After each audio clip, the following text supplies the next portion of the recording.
On dit souvent que les chiffres parlent d'eux-mêmes. Quand les questions également du domaine de l'emploi, c'est assez frappant. Depuis septembre, les chiffres qui ont été publiés, il y a une baisse de 61,2 % de gens qui ont demandé l'assurance chômage. Donc, on voit que le domaine de l'emploi est en demande et il y a aussi ces chiffres qui sont assez évocateurs. 5,2 % du taux de chômage donc, qui est exprimé dans les derniers bilans qui sont faits par les instances de l'emploi liées avec le gouvernement fédéral. Pour commenter, pour nous parler du domaine de l'emploi également, il est conseiller en gestion de transition de carrière. Il est notre invité presque de façon hebdomadaire. Il vient en 2 semaines nous parler dans cette émission. Très content à nouveau d'accueillir de chez Midi 40 M. Claude Rivet. Bonjour. Bonjour, Alexandre. Merci d'être là. Puis j'évoquais les chiffres. Pour vous, c'est assez frappant. Et qu'est-ce que ça évoque pour vous, quelqu'un qui, pour vous guider les gens à se trouver un emploi? Là? Bien, en fait, il y a 5,2 % de la population qui sont encore en chômage, ou tout au moins qui n'ont pas d'emploi.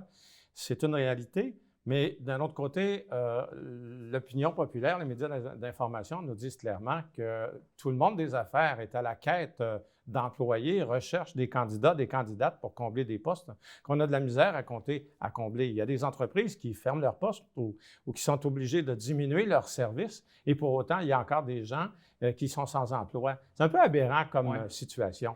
Bien, en même temps, bon, on pourrait discourir, en parler longuement. C'est sûr qu'il y a eu beaucoup, pendant très longtemps, des incitatifs financiers presque qui étaient plus payants de ne pas travailler ou presque, là, durant les premiers mois de la COVID, la première année du moins, avec l'aide via plusieurs enveloppes du gouvernement fédéral. On n'a qu'à penser avec M. Trudeau et les incitatifs financiers. Là, évidemment, c'est différent là, depuis quand même plusieurs mois.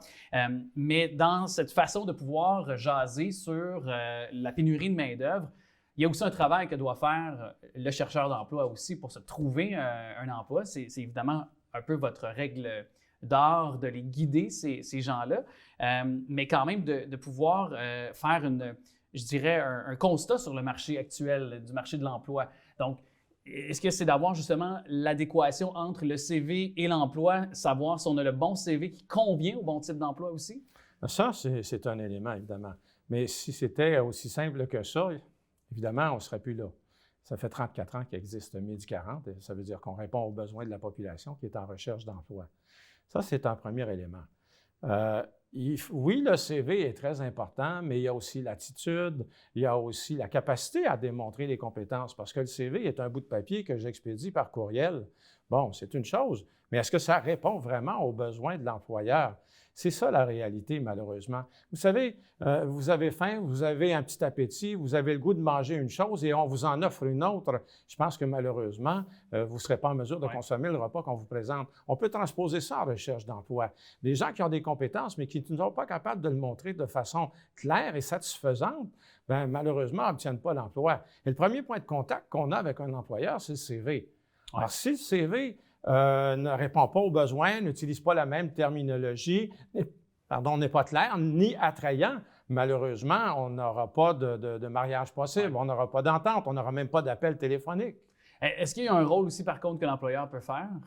Parce qu'il y a certainement le clan de l'employé, mais il y a l'employeur qui, parfois, pour attirer aussi ses bons candidats potentiels, doit faire aussi cette démarche à lui. Il doit avoir quand même son mot à dire dans ces perles rares qu'il doit dénicher aussi. Vous avez raison, Alexandre. Je pense que toutes les parties doivent s'ajuster dans un contexte qui a été en changement de façon extraordinaire depuis la pandémie. Autant les employeurs doivent revoir leurs critères d'embauche, autant les chercheurs d'emploi doivent continuer à s'améliorer. Vous savez, je n'embaucherai pas quelqu'un qui n'est pas compétent.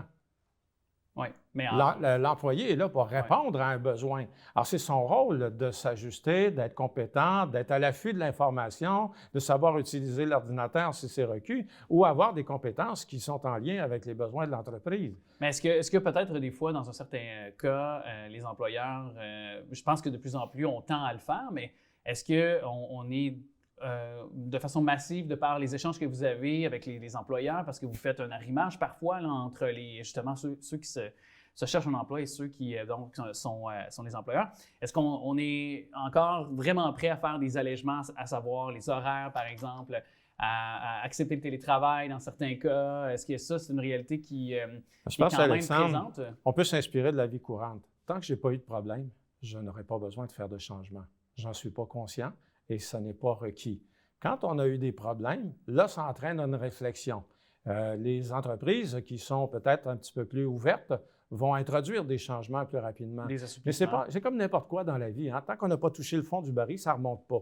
Alors, si je n'ai pas eu de difficulté, parce qu'il n'y a pas eu de gens qui ont quitté, par exemple, bien, je ne me questionne pas sur cet aspect-là. Les pratiques n'ont pas changé. Le jour où la situation se présente et que malheureusement, je n'arrive pas à trouver de candidats et de candidates, je vais être obligé d'assouplir un peu mes règles et de voir différemment. Vous savez, on part d'une époque aussi, il n'y a pas si longtemps. Moi, quand je suis entré sur le marché du travail, on nous formait en entreprise.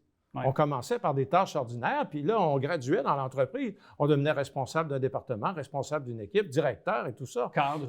Oui, et cette possibilité-là n'existe plus présentement. Bien, est-ce que d'ailleurs la formation, parce que ça, pour l'employeur, c'est d'offrir de façon perpétuelle la formation à ses employés pour les maintenir à niveau, oui, au sein de l'entreprise, mais comme vous dites aussi, ultimement, les perspectives d'emploi, c'est une façon de contrer la pénurie de main-d'œuvre, de la rétention. Oui, mais en fait, il y a deux volets à ça. Il y a une formation soutenue à l'entrée, puis il y a aussi le maintien des connaissances ou la mise à jour des connaissances en cours de joute.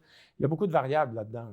On est autant d'individus, on a autant de différences dans la façon de faire. La preuve, c'est qu'on achète tous des voitures différentes. Ouais.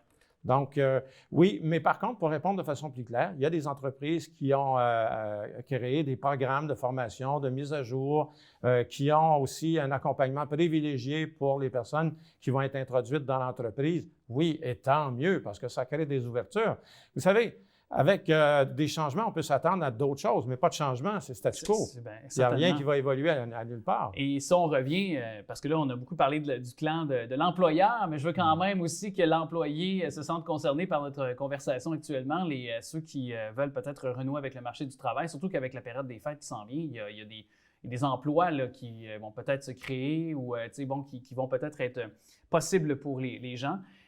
De pouvoir se dénicher et comment mettre en valeur sa candidature, justement, parce qu'on veut qu'on se fasse choisir par l'employeur, on veut être cette perle rare pour l'employeur. Alors, comment peut-être, oui, il y a le CV, on l'a évoqué, mais quand même, il y a d'autres, j'imagine, moyens dont on peut procéder pour être repéré. Là. Si on procède dans l'ordre, oui, la réalisation du CV, vous avez tout à fait raison.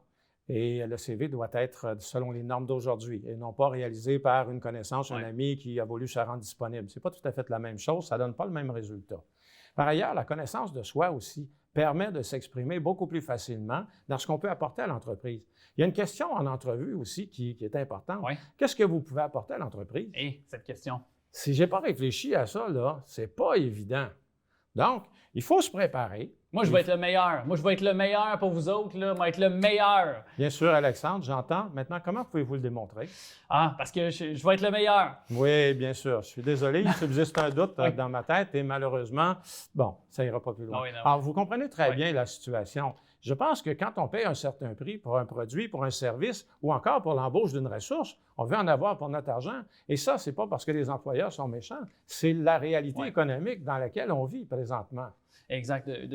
Peut-être, justement, tu sais, je blaguais un petit peu, j'y allais un petit peu avec le côté de, l'autodérision, mais c'est sûr d'y aller en disant, en évoluant, je vais être loyal, je vais être fidèle, je vais me donner corps et âme pour vous. Les valeurs de votre entreprise viennent vraiment beaucoup me chercher. Je me sens vraiment privilégié de me joindre à votre équipe. Ce sont tous, j'imagine, des choses qui peuvent être, disons, de bonnes réponses, de belles avenues, de belles pistes de réflexion pour ceux qui nous regardent actuellement. Je vais vous donner une explication qui va vous expliquer clairement. Est-ce que c'est indiqué sur l'offre d'emploi? Pas nécessairement. Ça. Donc, ça devient des compétences complémentaires qu'on veut évoquer. Ouais. On parle du savoir-faire, du savoir-être. L'attitude. Oui, exactement.